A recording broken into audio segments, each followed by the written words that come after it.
Over the past few years, video gaming has become one of the fastest growing industries in the world.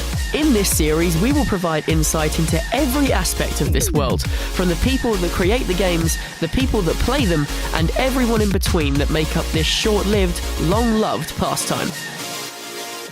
Oh man, he loses so many liberators. The DT swiping away as well. The damage is huge. He lifts, he boosts. Coming into this event, coming as the number 2.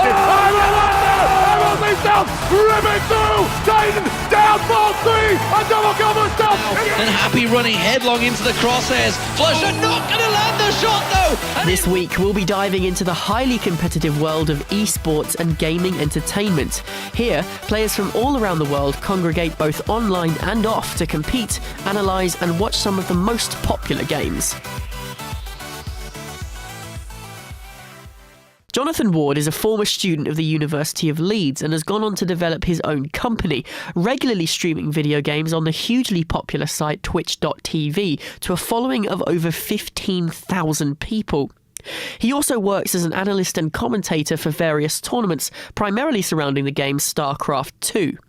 On top of this, he runs his own tournaments for his community, providing a space for casual players to get involved and test their skills. So, on Wardy TV, I'm primarily casting StarCraft 2 events. So most I'm just commentating competitive games and these tournaments, so anything from my own online cups through to qualifiers for the biggest events in the world. And I also sometimes get hired as an individual to maybe travel to these events as well to cast. StarCraft 2 is an RTS, a real-time strategy game. It comes from kind of StarCraft 1, which was launched over 20 years ago. It's by Blizzard Entertainment, which is one of the most successful gaming developers of all time. It's actually the only RTS game around now, really. There's no real competition for it. So it's kind of considered as one of the original esports, where it was one of the games that created this electronic sport world and event. It was one of the first games to have events around the world and people traveling to these events and people just really competing and taking it seriously full time. So it was really one of the stepping stones towards making esports what it was today. I just think they don't realise the market is there for people to watch people playing games. And it does sound a bit weird, why would you watch someone playing a game when you can play it yourself? But it's sort of like football. Why do you watch football? Because you watch the very best players, it's entertaining, it's just entertainment, and people just don't necessarily, it doesn't click in their heads, or they don't realise that that's a possibility for gaming as well. And that's something which more and more people are now getting to terms with. And nowadays, when you mention it compared to 2 or 3 years ago, people are like, oh yeah, I've heard something like that. And they may not know the specifics or how large it really is right now, but more and more people are starting to hear about it. And when you explain it to them, oh, okay, well, that sort of makes sense. They're surprised that there's so many people that watch it, but, they can start to understand it. Also, probably being able to explain it a bit better over time helps too. The majority of esports teams are run by sponsors and organisations of varying sizes. Molotovs and Marshmallows, one of the UK's most successful esports organisations, is owned and run by Leeds University student Calvin Chung. We talked to him about his experiences in this volatile industry and what challenges it may face. Well, when I joined it officially, it was very...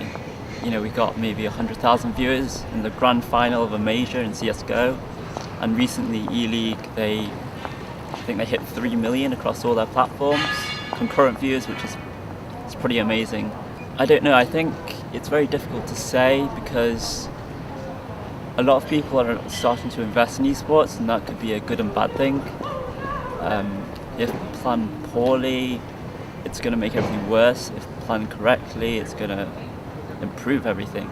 So I think we're at a tipping point. We have 4 players in LCS, which is the Premiership of League of Legends in Europe, top 10 teams in Europe, which is amazing, right? But in terms of teams, all the teams are owned by foreign countries. They're owned by North Americans, they're owned by Scandinavians, as I said, German, it's a big scene. Volkswagen's getting into esports in Germany.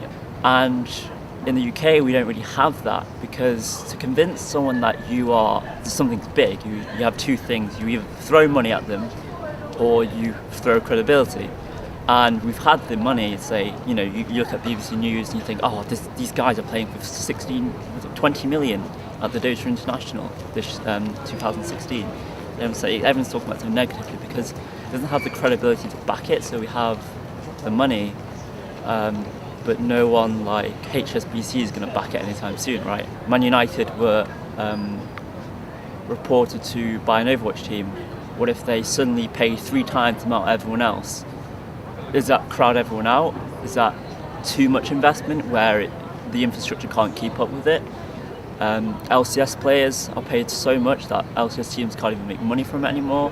Riot are keeping up their percentage of, they take a lot of percentage of how much they earn, and they don't really give much to the teams.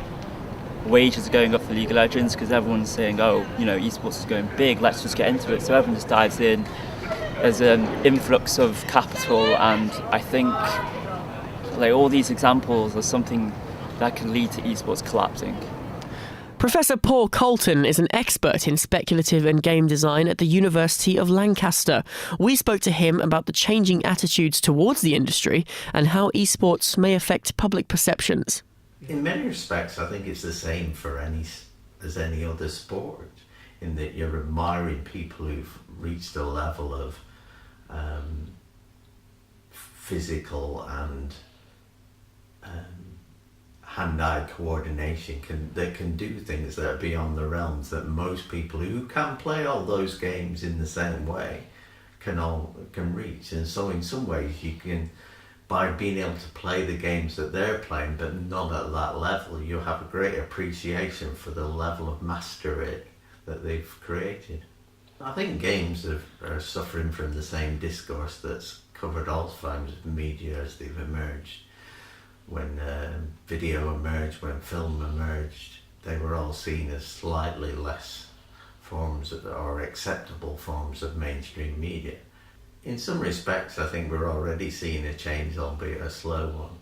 I think in many respects, games themselves need to look at themselves in terms of what we see ourselves are, and also be critical of ourselves. In some ways, I think games and games designers have revelled in their own outsiderness. They don't want to be seen as part of the mainstream. They want it to be something separate. Like much of the current world of gaming, esports appears to be in a state of flux, always changing and continuing to push the boundaries of the medium. However, careful steps need to be taken in order to ensure that esports doesn't fall victim to its own success. And with commercial titans such as Manchester United, Amazon and Coca-Cola eyeing up pieces of the esports pie, the future is unclear. Join me next week when we'll be taking a look into the beating heart of the industry, the fans.